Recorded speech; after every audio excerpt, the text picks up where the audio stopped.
Cześć, witam w drugim odcinku. Zaczynamy trening bike joringu.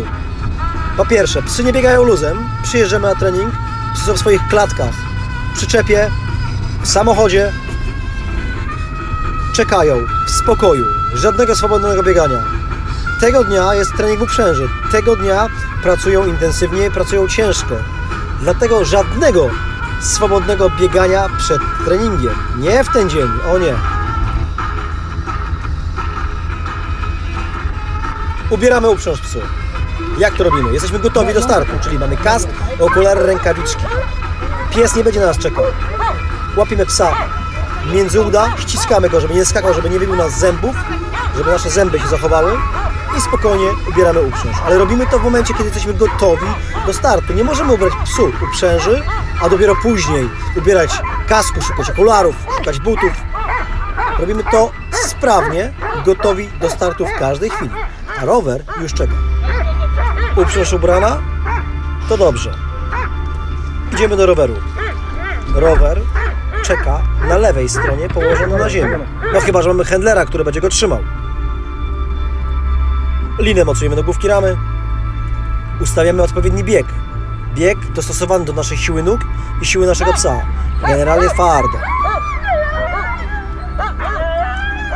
Pozycja przedstartowa bezpieczna. Noga prawa wpięta, lewa noga na ziemi, stabilnie. Siodełko znajduje się z tyłu, z boku, ponieważ kiedy pies szarpnie, siodło wbiłoby się nam w kręgosłup. Bardzo boli. Noga wpięta do pedałów, silniejsza, na godzinie drugiej. Hamulce wciśnięte cały czas, ponieważ kiedy pies poczuje luz, może od razu ruszyć bez naszej zgody. Lina napięta, pies obserwuje nasze ciało, my obserwujemy jego, czeka na sygnał startu. Czasami jest tak, że pies nie potrafi stać sam. Wtedy najlepszą metodą jest złapać go pod brzuch, zawsze na napiętej linie. Jedna ręka pod brzuchem, druga za obrożem. Odliczanie i sygnał startu. Ogień. Zaczynamy zabawę.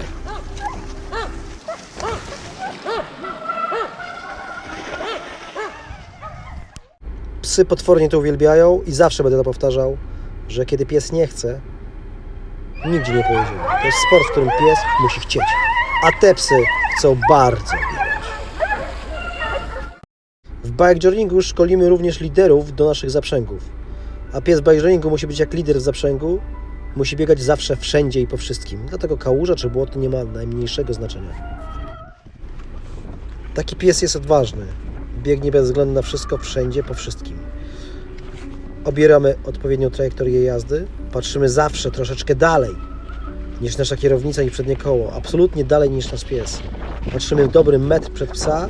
Musimy sobie wyobrazić, że jego oczy są naszymi oczami i myślimy już o kolejnym zakręcie, a nie o tym, w którym się obecnie znajdujemy.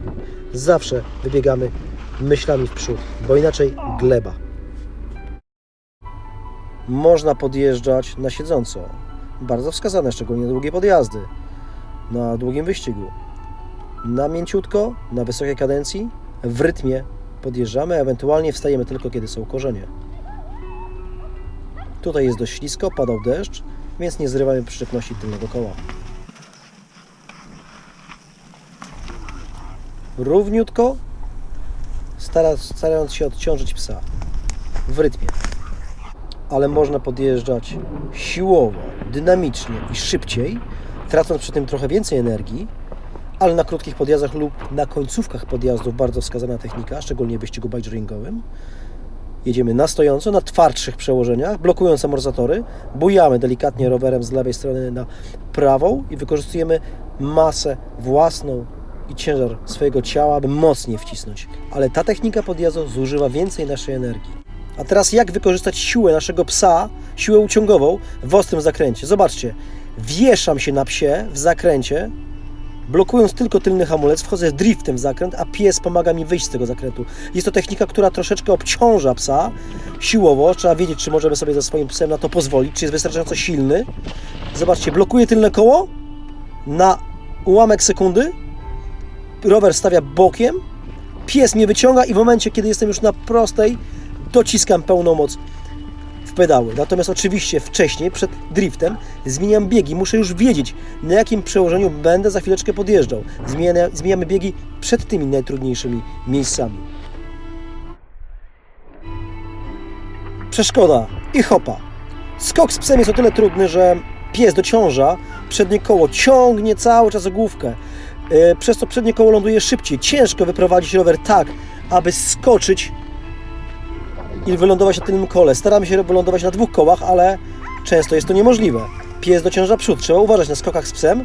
Natomiast nie bójcie się, dlatego że nie przelecicie przez kierownicę zbyt łatwo, ponieważ pies momentalnie, szarpiąc za linę, wyciąga przednie koło. Także staramy się wylądować przynajmniej na 2 kołach, ale jeśli to się nie uda, nie martwcie się. Ciężko przelecieć przez kierownicę.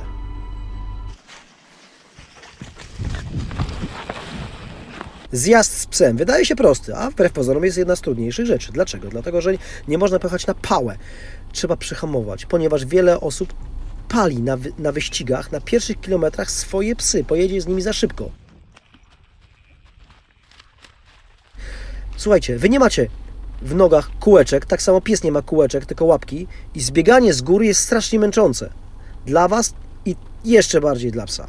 Dlatego czasami warto lekko przehamować, napiąć linę i napięta lina między uprzężą psa a Waszą główką roweru spowoduje, że odciążycie, zdejmiecie kilka kilogramów z masy własnej psa i będzie on lżejszy podczas zbiegu, pobiegnie szybciej, lżej i zaoszczędzi więcej energii na kolejny podjazd tam, gdzie ma być potrzebny, ponieważ pies najwięcej pomocy da Wam na zakrętach, na odcinkach z błotem, na podjazdach, natomiast na zjeździe delikatnie go zhamujcie, minimalnie wolniej, okaże się, że później będzie szybciej.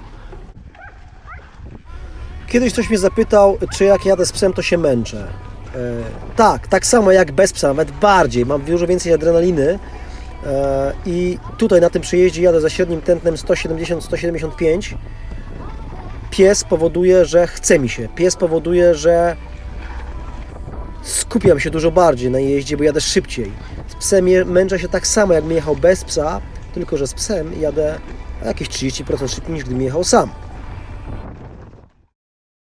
Pies nie wie, co to są mile, pies nie wie, co to są kilometry. Trenujemy z nim na czas. Moje psy trenują maksymalnie 15 minut, bo to jest docelowy czas wysiłku, jaki można spotkać na zawodach, na przykład mistrzowskich. Trening realizujemy w formie interwałów, powtórzeń, metod ciągłych, czyli wytrzymałość, siła, powtórzenia interwały od 30 sekund do kilku minut, przerwy różne, krótkie, długie, w zależności co chcemy osiągnąć.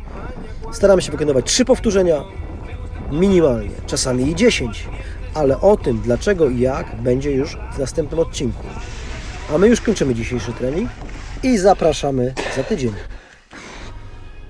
A po wysiłku nie zapomnijcie nakarmić swoich psów. 30 minut to jest najlepszy czas dla moich psów na uzupełnienie kalorii w postaci pełnowartościowego pożywienia.